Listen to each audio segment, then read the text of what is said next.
Bienvenue à bord de cette table, c'est Ludo et aujourd'hui je vais vous présenter Locomomo. Locomomo, c'est un jeu de 1 à 4 joueurs et chacun dispose de son petit plateau de jeu. Donc là, c'est le plateau de jeu individuel, c'est votre petit carnet de photos. Et pour la peine, on va partir se camoufler en pleine forêt, prendre des clichés de certains petits animaux, car sur le plateau de jeu, vous disposez de 5 animaux. Le lapin, le léopard, l'ours, l'aigle et le canard. Et chaque animal va avoir sa façon de se déplacer. Vous voyez également qu'il y a 3 couleurs, rouge, vert, bleu, en référence à la photographie et au côté RVB. Ça va avoir son importance pour la suite. Le but du jeu, ça va être de faire la plus belle photo avec les animaux qui seront disposés sur votre plateau. Vous voyez que sur le plateau de base, vous avez des tuiles qui sont disposées à différents endroits. Vous en avez 4 sur les différents spots qui sont proposés. Et en fait, à votre tour de jeu, vous allez sélectionner une tuile et appliquer son déplacement. Si on prend le déplacement de chacun des animaux l'un après l'autre, pour y voir un petit peu plus clair, le lapin se déplace d'une case dans le sens des aiguilles d'une montre, à l'inverse du léopard qui se déplace d'une case en sens inverse des aiguilles d'une montre.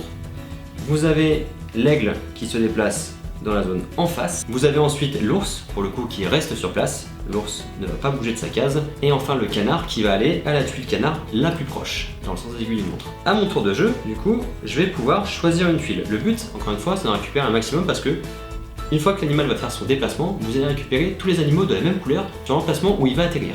Donc là, par exemple, si je prends le léopard, que j'applique son déplacement en sens inverse des aiguilles d'une montre, je vais sur ce spot et du coup je récupère les 4 tuiles bleues. Ces 4 tuiles bleues, je vais pouvoir les disposer sur mon plateau. Au niveau de la disposition sur le plateau, vous êtes obligé de commencer le plus à gauche possible. On ne peut pas les mettre n'importe où sur le terrain. Et chaque ligne va avoir sa façon de marquer des points. Par exemple, la dernière ligne, votre but, c'est d'avoir des animaux différents. Alors qu'à l'inverse, la ligne juste au-dessus, il va falloir avoir le maximum de fois le même animal. Les 2 cases juste au-dessus, il faut avoir des paires, donc avoir 2 fois le même animal. Et la case tout en haut, il faut avoir le même animal que les 2 autres d'en dessous. Donc en gros, avoir l'équivalent d'un brelan. Et c'est comme ça au fur et à mesure que vous allez remplir votre plateau et faire en sorte de maximiser les combos et de marquer un maximum de points. Le jeu se déroule en 6 tours et à chaque fois on va faire ce même principe. On choisit un animal, on fait le déplacement, on récupère les tuiles de la même couleur que l'animal qu'on a déplacé et on va reposer des animaux pour compléter les emplacements manquants. Il y a un petit bonus si vous avez des lignes ou des colonnes qui sont exactement toutes de la même couleur. Imaginons du coup qu'on est à peu près sur ce terrain-là à la fin de partie. Donc on va calculer chacune des lignes indépendamment. On va regarder les lignes et les colonnes qui sont de la même couleur et ça nous fera notre total de points sur la partie de jeu classique. Il existe également 2 autres extensions qui sont possibles dans le jeu pour varier un petit peu les placements et les façons de jouer. Vous avez l'extension A et l'extension B. Vous pouvez jouer l'extension A toute seule, l'extension B toute seule ou même les 2 en même temps et mélanger du coup tout le jeu complet. Dans l'extension A, vous avez ce qu'on appelle l'habitat ou l'animal protégé.